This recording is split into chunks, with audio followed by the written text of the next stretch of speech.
সবার মতামতের ভিত্তিতেই হবে জুলাই ঘোষণাপত্র, সর্বদলীয় বৈঠকে প্রধান উপদেষ্টা। আরও আলোচনা চায় রাজনৈতিক দলগুলো। 17 বছর পর কারামুক্ত হলেন সাবেক স্বরাষ্ট্র প্রতিমন্ত্রী বাবর। কেরানীগঞ্জ কারাগার ও জিয়ার সমাধিতে নেতাকর্মীদের ঢল। খাদ্যপণ্যে ভ্যাট প্রত্যাহারের 7 দিনের আলটিমেটাম ব্যবসায়ীদের। হোটেল রেস্তোরাঁয় আগের 5%ই বহাল রাখল এনবিআর। এবং HMPV আক্রান্ত একমাত্র রোগী সানজিদাকে বাঁচাতে পারলেন না চিকিৎসকরা। মাস্ক পরা সহ জনসচেতনতার তাগিদ।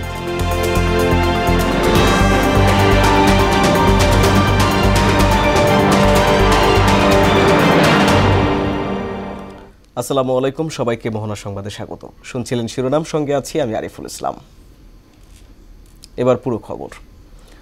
জুলাই ঘোষণাপত্র প্রণয়নে আরও সময় চায় রাজনৈতিক দলগুলো, তবে এর প্রয়োজনীয়তা নিয়ে প্রশ্ন তুলেছে বিএনপি। আর জামায়াত বলছে ঘোষণাপত্রের খসড়ায় ইসলামী মৌলিক বিষয় বাদ পড়েছে। তবে প্রধান উপদেষ্টা ডক্টর মোহাম্মদ ইউনূস জানিয়েছেন সবার মতামতের ভিত্তিতেই হবে জুলাই ঘোষণাপত্র। তবে আইন উপদেষ্টা আসিফ নজরুল বলেছেন রাজনৈতিক দলগুলোর ভিন্ন ভিন্ন মত থাকলেও কোনো দূরত্ব তৈরি হয়নি।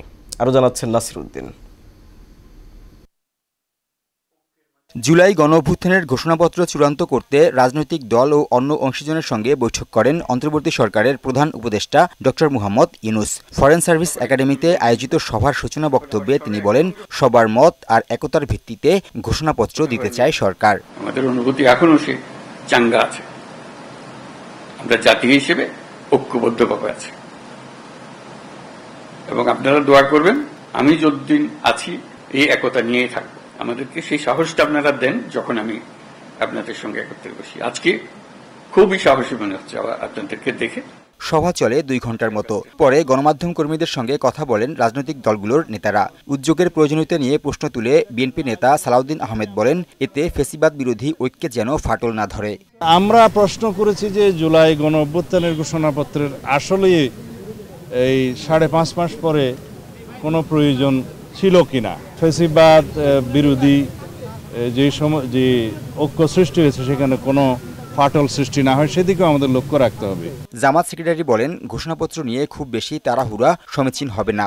এমন একটা মূল্যবান দলিল তৈরির পেছনে কোনো অস্থিরতা, কোনো অসঙ্গতি, কোনো সমন্বয়হীনতার প্রয়োজন নেই। ধীর স্থিরভাবে আমাদের এই ঘোষণাপত্র প্রণয়নের জন্য প্রত্যেকটি রাজনৈতিক দলের সঙ্গে সরকারের এক্সচেঞ্জ অফ ভিউজ হওয়া দরকার, মত বিনিময় হওয়া দরকার। ঘোষণাপত্রের বিষয়ে একমত হলেও ধর্মের মৌলিক বিষয়গুলোর অন্তর্ভুক্তি চায় ইসলামী দলগুলো। ঐক্যবদ্ধ হওয়া প্রয়োজন, যাতে করে এই ঘোষণাপত্র করতে গিয়ে অনুকূল তৈরি না হয়। কিছু সংশোধনী সহ ঐক্যমত পোষণ করেছি।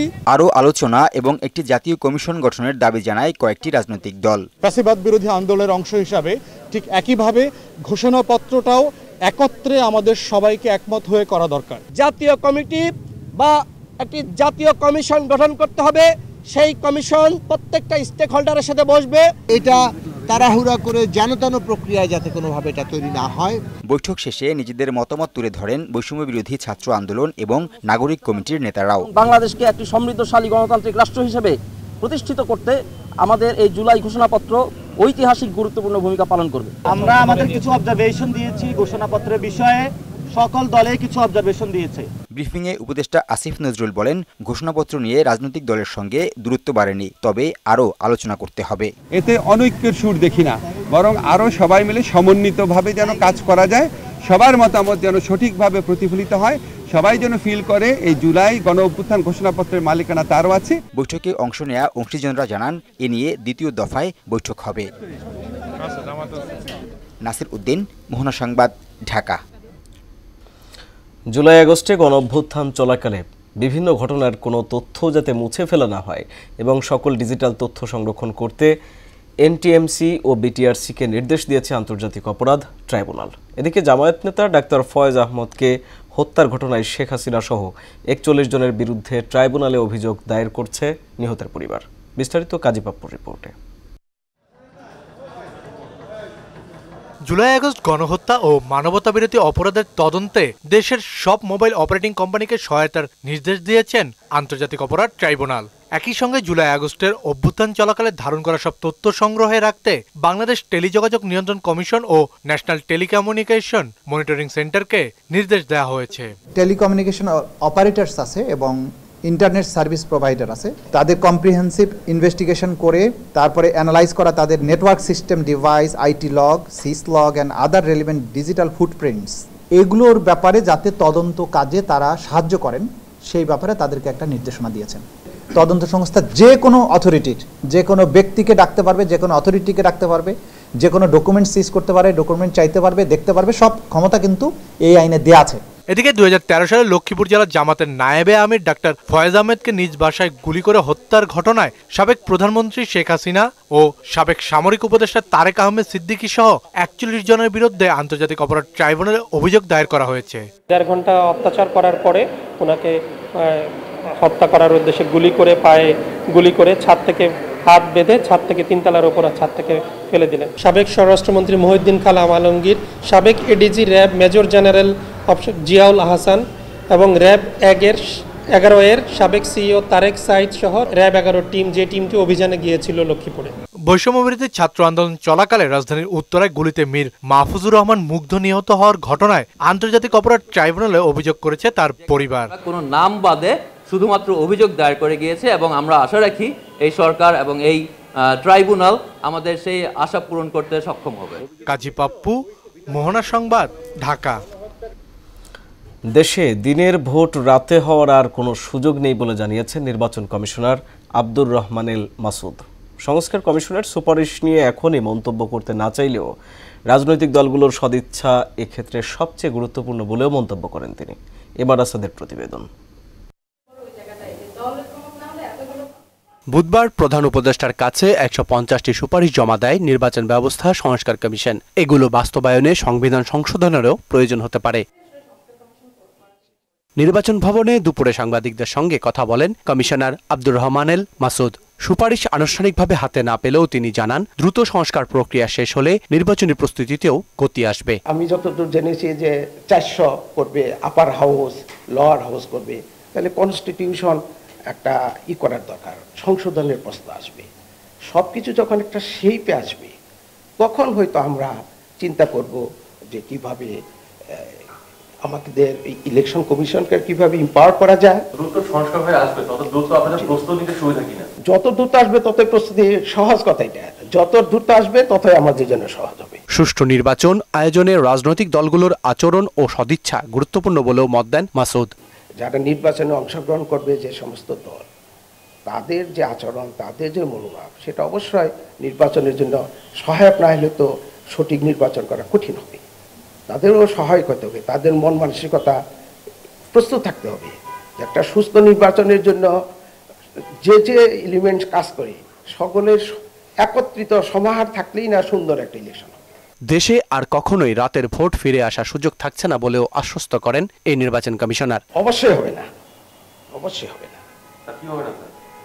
রাতের ভোটের আমরা কল্পনা করতে পারি না। এম আর আসাদ, মোহনা সংবাদ, ঢাকা। বাংলাদেশ নয়, ভারতেই সংখ্যালঘু নির্যাতন হচ্ছে বলে অভিযোগ করেছেন বিএনপির সিনিয়র যুগ্ম মহাসচিব রুহুল কবির রিজভী। অপপ্রচারে ব্যর্থ হয়ে দিল্লি এখন সীমান্তে কাঁটাতারের বেড়া নিয়ে আধিপত্য দেখাতে চাইছে বলেও অভিযোগ করেন তিনি। বৃহস্পতিবার রাজধানীর বাড্ডায় জুলাই আগস্টের ছাত্র জনতার গণ অভ্যুত্থানে শহীদ পরিবারকে দলের পক্ষ থেকে আর্থিক সহায়তা প্রদান অনুষ্ঠানে রিজভী এসব কথা বলেন। ক্ষমতায় টিকে থাকতে কোমলমতি শিক্ষার্থীদের হত্যার পাশাপাশি অবাধ ও সুষ্ঠু নির্বাচনের পথও শেখ হাসিনা বন্ধ করে দিয়েছেন বলে অভিযোগ করেন তিনি। অবাধ এবং সুষ্ঠু নির্বাচন যেটি আটকে দিয়েছিলেন, যেটি শেখ হাসিনা দিনের ভোট রাত্রে করেছেন, মিডনাইট নির্বাচন করেছেন, ভোটার শূন্য নির্বাচন করেছেন, সেইটির যাতে পুনরাবৃত্তি না হয় সেই দিকে লক্ষ্য রেখেই সামনের দিনে যা কিছু করা দরকার সেইটা এই অন্তর্বর্তীকালীন সরকারকে করতে হবে। সংখ্যালঘুদের উপর যত অত্যাচার, অবিচার, অনাচার, ওটা তো হয় ওই দেশে, বাংলাদেশে হয় না। বাংলাদেশে হিন্দু, মুসলমান, খ্রিস্টান হাতে হাত ধরে ঘোরাফেরা করে। প্রায় 17 বছর পর কারামুক্ত হলেন সাবেক স্বরাষ্ট্র প্রতিমন্ত্রী লুৎফুজ্জামান বাবর। বৃহস্পতিবার দুপুর 1:45টার দিকে কেরানীগঞ্জ কেন্দ্রীয় কারাগার থেকে বের হন তিনি। বাবরের মুক্তির খবরে উচ্ছ্বাস জানান পরিবারের সদস্য ও বিএনপি নেতাকর্মীরা। ভিড় করেন কেরানীগঞ্জ কারাগার ও জিয়ার সমাধিতে। মুনতাসির মামুন ও আলমগীর হোসেনের তথ্যে বিস্তারিত জানাচ্ছেন বুশরাত জাহান। বাবরের মুক্তির খবরে নিজ জেলা নেত্রকোনা থেকে কেরানীগঞ্জ কেন্দ্রীয় কারাগারের সামনে ছুটে আসেন বিএনপির হাজারো নেতাকর্মী ও পরিবারের সদস্যরা। এক পর্যায়ে কারাগার প্রাঙ্গণ লোকে লোকারণ্য হয়ে যায়। প্রায় 17.5 বছর পর প্রিয় নেতার মুক্তির খবরে উচ্ছ্বাস জানান নেতাকর্মীরা। সারা বাংলাদেশের নেতা জনাব লুৎফুজ্জামান বাবর ভাই, যার আতঙ্কে ভারত সহ তত্ত্বাবধায়ক সরকার এসে ওনার সব মামলা খারিজ করে মিথ্যা মামলা পরিচিত হয়েছে, ওনাকে কারামুক্ত করে দিয়েছে। দুপুর 1:45টার দিকে প্রধান ফটক থেকে বের হয়ে আসেন সাবেক স্বরাষ্ট্র প্রতিমন্ত্রী লুৎফুজ্জামান বাবর। চারপাশে তখন জয় ধ্বনির স্লোগান। সেখান থেকে পরিবারের সদস্য, দলীয় কর্মী ও বিশাল গাড়িবহর নিয়ে চন্দ্রিমা উদ্যানে বিএনপির প্রতিষ্ঠাতা চেয়ারম্যান জিয়াউর রহমানের সমাধিতে ছুটে আসেন শ্রদ্ধা জানাতে। সেখানেও আগে থেকে অপেক্ষা করছিলেন শত শত নেতাকর্মী। এই স্বৈরাচার পেচিস সরকারের মিথ্যা মামলায় 70 বর্ষ উনি বিনা দোষে কারাগার ভোগ করেছেন।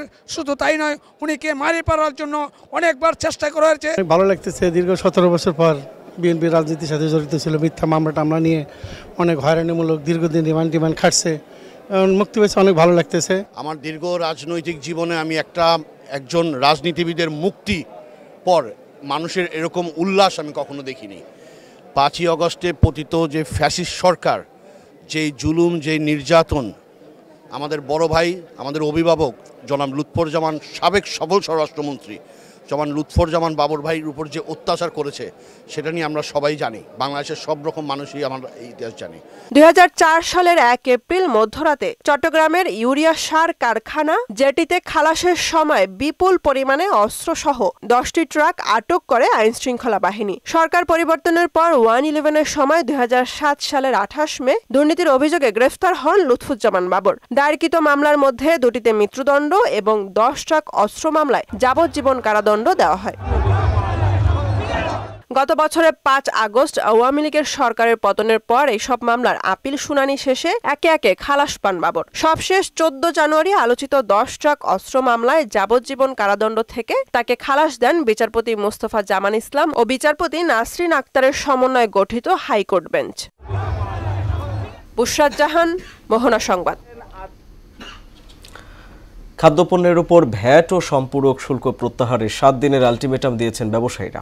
প্রক্রিয়াজাত খাদ্যপণ্যের করের বোঝা নিম্ন ও সীমিত আয়ের মানুষের জীবনযাত্রায় সরাসরি প্রভাব ফেলবে বলেও জানান তারা। বৃহস্পতিবার রাজধানীর ঢাকা ক্লাবে সংবাদ সম্মেলনে ব্যবসায়ীরা আরও জানান, শুল্ক প্রত্যাহার না করলে ভয়াবহ সংকটে দেশ, নতুন উদ্যোক্তা সৃষ্টি হবে না, কর্মসংস্থান হারাবে মানুষ। আরও জানাচ্ছেন উষা ফেরদৌস। প্রক্রিয়াজাত খাদ্যপণ্যে বর্ধিত ভ্যাট, শুল্ক ও গ্যাসের দাম বাড়ানোর প্রস্তাবকে ভোক্তার স্বার্থ বিরোধী দাবি করে তা প্রত্যাহারের আহ্বান জানিয়েছে দেশের কৃষি প্রক্রিয়াজাত খাতের ব্যবসায়ীরা। রাজধানীর ঢাকা ক্লাবে আয়োজিত সংবাদ সম্মেলনে ভ্যাট প্রত্যাহার না হলে কারখানা বন্ধের হুঁশিয়ারিও দেন তারা।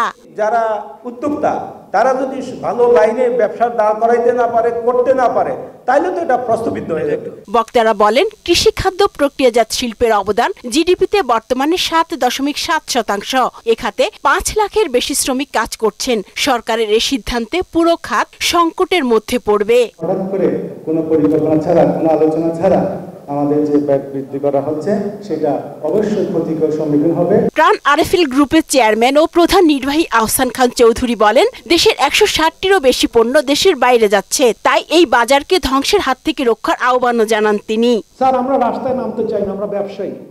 স্যার, আগামী দিনে যদি ব্যবসা না থাকে, রাস্তায় নামা ছাড়া কিন্তু কোনো উপায় থাকবে না। স্যার, আমরা আগামী 7 দিন স্যার আপনাদের সাথে কথা বলবো, বারবার আসবো, ভিক্ষা করব, বিনয় করব, যুক্তি দিয়ে বুঝাবো। তারপরে স্যার রাস্তায় নামা ছাড়া কিন্তু স্যার কোনো উপায় থাকবে না। বাংলাদেশ অ্যাগ্রো প্রসেসর্স অ্যাসোসিয়েশন বাপার সভাপতি এম এ হাশেম বলেন, বিস্কুট ও কেকের ওপর ভ্যাট বাড়ানোর সঙ্গে গ্যাসের দামও বাড়লে 5 টাকার বিস্কুট বানানো সম্ভব হবে না। জনগণের দিকে তাকিয়ে সরকার যেন সিদ্ধান্ত নেয়, সেটা আমাদের সরকারের কাছে দাবি থাকবে এবং আমাদের জোর দাবি যে ট্যাক্স বাড়ানো হয়েছে সেই ট্যাক্স যেন উইথড্র করা হয়। যদি সরকার না মানে তাহলে আমরা শিল্প কারখানা বন্ধ করে দিতে বাধ্য হব। ট্যাক্স বাড়ালেই রেভিনিউ বাড়বে এমনটি সঠিক নয় বলেও জানান তিনি, কারণ খাদ্যপণ্যে ফ্যাট ট্যাক্স বাড়লে ক্রয় বিক্রয়ও কমে যাবে। আমাদের একটাই বলার আছে যে এই শিল্পকে বাঁচান, এই দেশের মানুষকে বাঁচান। উষা ফেরদৌস, মোহনা সংবাদ, ঢাকা। অবশেষে হোটেল রেস্তোরাঁর খাবারে বাড়তি ভ্যাট আরোপের সিদ্ধান্ত থেকে পিছু হটল জাতীয় রাজস্ব বোর্ড এনবিআর। এতে আগের ৫% ভ্যাটই কার্যকর থাকছে। হোটেল রেস্তোরাঁ মালিকদের আন্দোলনের মুখে এমন সিদ্ধান্ত বলে জানালেন এনবিআরের মোসাক আইন বিধি সচিব ব্যারিস্টার বদিউজ্জামান মুন্সি। আর এই সিদ্ধান্তে স্বস্তির কথা জানিয়েছেন হোটেল মালিক কর্মচারীরা। মাহবুব হাসান রিপনকে সঙ্গে নিয়ে আরও জানাচ্ছেন মনিরুল ইসলাম। অর্থনীতি টানাপোড়েন কাটাতে শতাধিক পণ্য ও সেবায় বাড়তি ভ্যাট আরোপের প্রজ্ঞাপন জারি করে সরকার। এ নিয়ে যেমন রয়েছে মানুষের ক্ষোভ, তেমনি সংশ্লিষ্টরা করেন আন্দোলন। তাদের আন্দোলনের প্রেক্ষিতে বর্ধিত ভ্যাট পুনর্বিবেচনার আশ্বাস দেয় এনবিআর। এরই প্রেক্ষিতে রেস্তোরাঁর খাবারের বিলে ভ্যাট বাড়ানোর সিদ্ধান্ত প্রত্যাহার করে এনবিআর। এতে আগের মতোই 5% ভ্যাট বহাল থাকছে। আজকালের মধ্যেই এ বিষয়ে প্রজ্ঞাপন জারির কথা জানালেন এনবিআরের মুসুক আইন সচিব ব্যারিস্টার বদিউজ্জামান। মূল্য সংযোজন কর ও সম্পর্ক শুল্ক আইন সংক্রান্ত অর্ডিন্যান্সের মাধ্যমে রেস্টুরেন্ট সেবার ক্ষেত্রে যে 5% ভিএটি প্রযোজ্য ছিল সেটিকে বাড়িয়ে 15% ভিএটি আরোপ করা হয়। পরবর্তী সময়ে সরকার কর্তৃক এই সিদ্ধান্ত কিছুটা পরিবর্তন করে পুনরায় 5%-এ ফিরিয়ে নেওয়ার জন্য সিদ্ধান্ত দিয়েছে এবং সেই মোতাবেক জাতীয় রাজস্ব বোর্ড ইতিমধ্যে কার্যক্রম গ্রহণ করেছে। সার্বিক বিবেচনায় রেস্তোরাঁ সহ আরও কয়েকটি খাতে ভ্যাট বাড়ানোর সিদ্ধান্ত পুনর্বিবেচনা করছে এনবিআর। তার মধ্যে শুরুতেই রয়েছে রেস্তোরাঁ ব্যবসা। এনবিআরের এই সিদ্ধান্তকে সাধুবাদ জানিয়েছেন রেস্তোরাঁ মালিক শ্রমিকরা। তারা বলছেন মন্দা পরিস্থিতির মধ্যে এমন সিদ্ধান্ত তাদের ব্যবসায় গতি বাড়াবে। ভ্যাট কমে গেলে আমাদের জন্য সুবিধা, কাস্টমারের জন্য সুবিধা। ভ্যাট কমার কারণে আমাদের কাস্টমারও বাড়বে। আমাদের সরকারকে সাধুবাদ জানাই যে এটাকে প্রত্যাহার করার জন্য। যখন প্রত্যাহার করেছে এটা আমাদের জন্য খুবই বেনিফিটেড। শুধু রেস্তোরাঁই নয়, ওষুধ আর মোবাইল খাত থেকেও ভ্যাট প্রত্যাহারের দাবি জানিয়েছেন ভোক্তারা।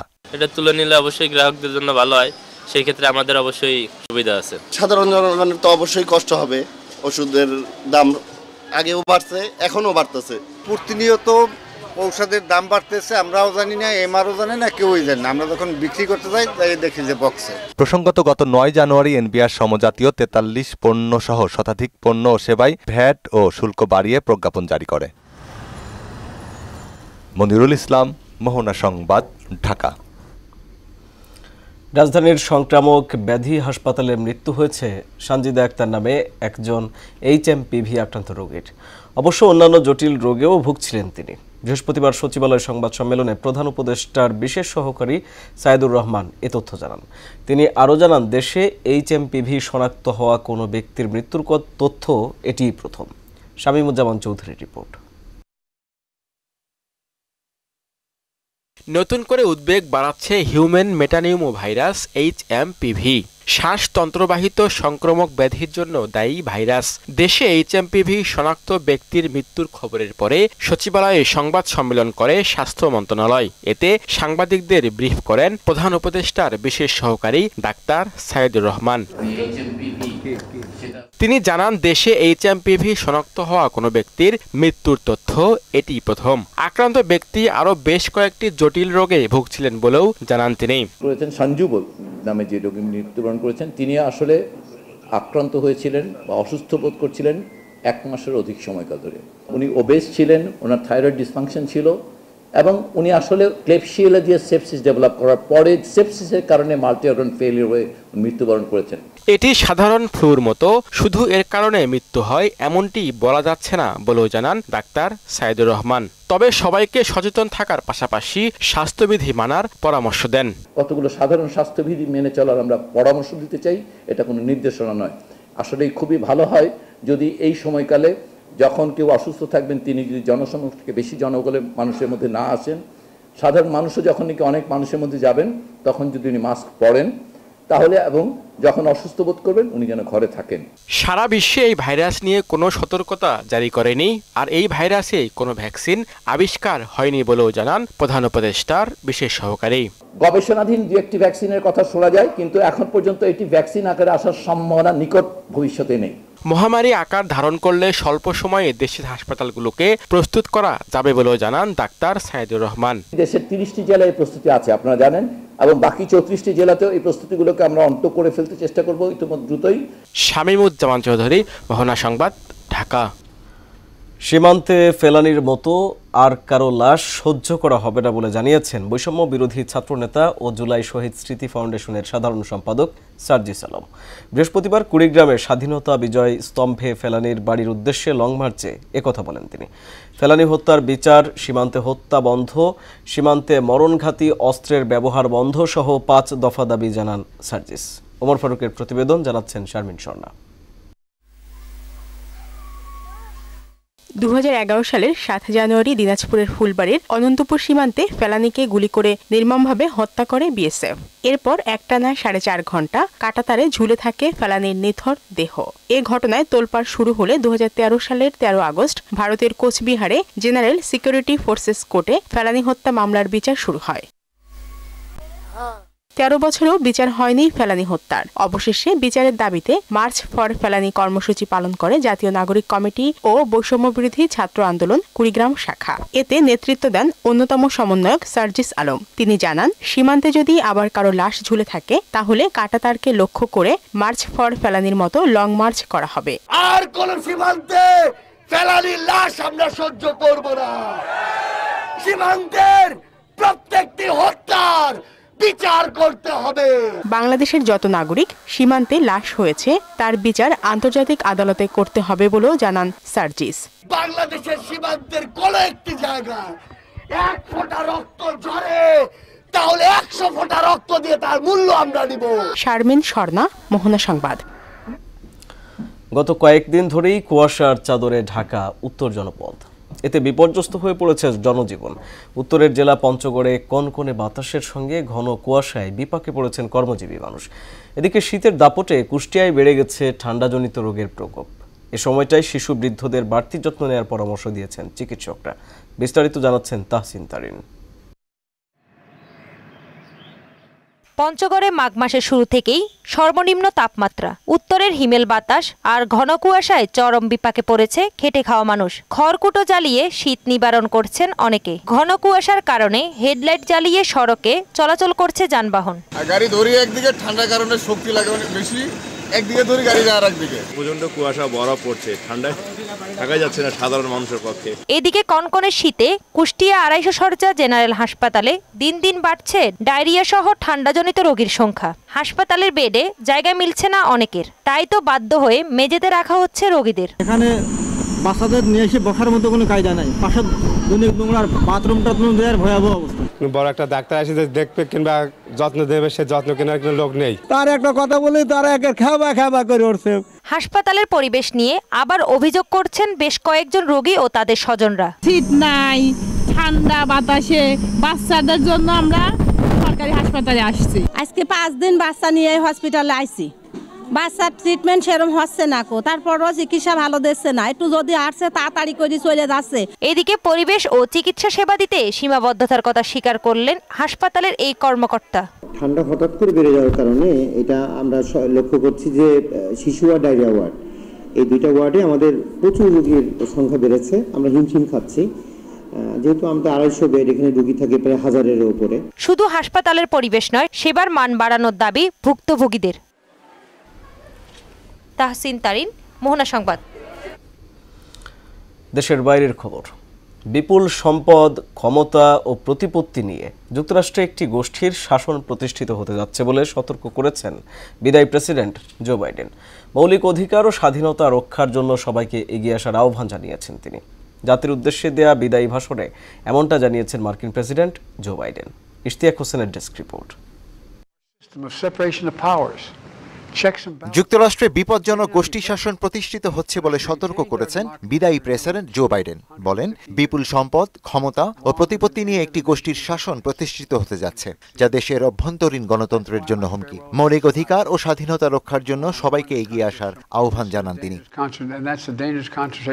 বুধবার হোয়াইট হাউসের ওভাল অফিস থেকে দেয়া এক ভাষণে তিনি ডোনাল্ড ট্রাম্পের অধীনে বিকাশমান বিপজ্জনক গোষ্ঠীতন্ত্রের বিরুদ্ধে প্রহরীর ভূমিকা নিতে আমেরিকানদের প্রতি আহ্বান জানান। মার্কিনীদের মধ্যে ভুল তথ্য ছড়িয়ে দেওয়া সহ গণমাধ্যমের স্বাধীনতা খর্ব হচ্ছে বলেও সতর্ক করেন বাইডেন।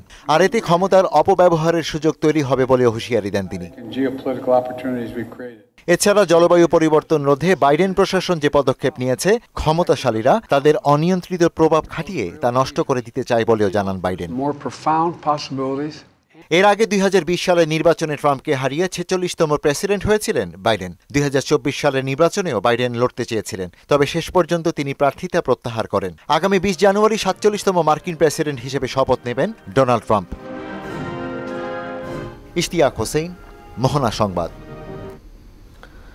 যুদ্ধবিরতি চুক্তিতে রাজি হওয়ার পরও গাজায় হামলা অব্যাহত রেখেছে নেতানিয়াহু সেনারা। কাতারের আমিরের যুদ্ধবিরতি ঘোষণার কয়েক ঘন্টার মধ্যে ইসরায়েলি হামলায় কমপক্ষে 80 ফিলিস্তিনি নিহত হয়েছেন। এদিকে ইসরায়েলি মন্ত্রিসভার বৈঠক স্থগিত করা হয়েছে। নেতানিয়াহু জানিয়েছেন, যতক্ষণ না হামাস চুক্তির সব শর্ত মেনে নেবে ততক্ষণ মন্ত্রিসভার বৈঠক হবে না। কাজী শাহরিনের ডেস্ক রিপোর্ট।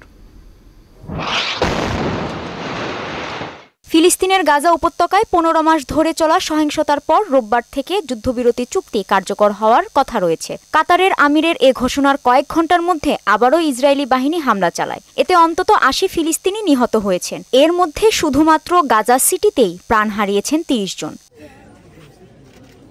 সংবাদ মাধ্যম আল জাজিরার তথ্য মতে গাজা সিটির ইঞ্জিনিয়ার্স ইউনিয়ন বিল্ডিংয়ের কাছে একটি ভবনে ভয়াবহ হামলা চালায় ইসরায়েলি বাহিনী। ওই হামলায় নিহত হন 18 ফিলিস্তিনি। অপরদিকে ফিলিস্তিনি সিভিল ডিফেন্স জানান, গাজা সিটির রেদওয়ান এলাকা থেকে 12 জনের মরদেহ উদ্ধার করেছে তারা। গাজার বুরুজি ক্যাম্পের কারাজ এলাকায় ড্রোন হামলায় নিহত হন আরও 5 জন। হামাস ও ইসরায়েলের যুদ্ধবিরতির ঘোষণা শোনার পর গাজার সাধারণ মানুষ রাস্তায় নেমে এসে আনন্দ উল্লাস করেন। তবে কিছুক্ষণ পরে ইসরায়েলি হামলার আশঙ্কায় বাসিন্দারা আবারও নিজ নিজ তাঁবুতে ফিরে যায়। এদিকে ইসরায়েলের প্রধানমন্ত্রী বেনিয়ামিন নেতানিয়াহু জানিয়েছেন, গাজায় যুদ্ধবিরতি চুক্তি অনুমোদনের জন্য নির্ধারিত মন্ত্রিসভার বৈঠক স্থগিত করা হয়েছে। তিনি আরও জানান, মধ্যস্থতাকারী ও ইসরায়েলের সঙ্গে হওয়া চুক্তির কিছু শর্ত মেনে নিতে হামাস অস্বীকৃতি জানিয়েছে এবং শেষ মুহূর্তে কিছু নতুন দাবি তুলেছে। হামাস যদি চুক্তির সব শর্ত মেনে না নেয় তবে মন্ত্রিসভার বৈঠক স্থগিত রাখার ঘোষণা দেন তিনি। কাজী শাহরিন, মোহনা সংবাদ। শেষ করব মোহনা সংবাদ, যাবার আগে জানিয়ে দিব শিরোনামগুলো আরো একবার।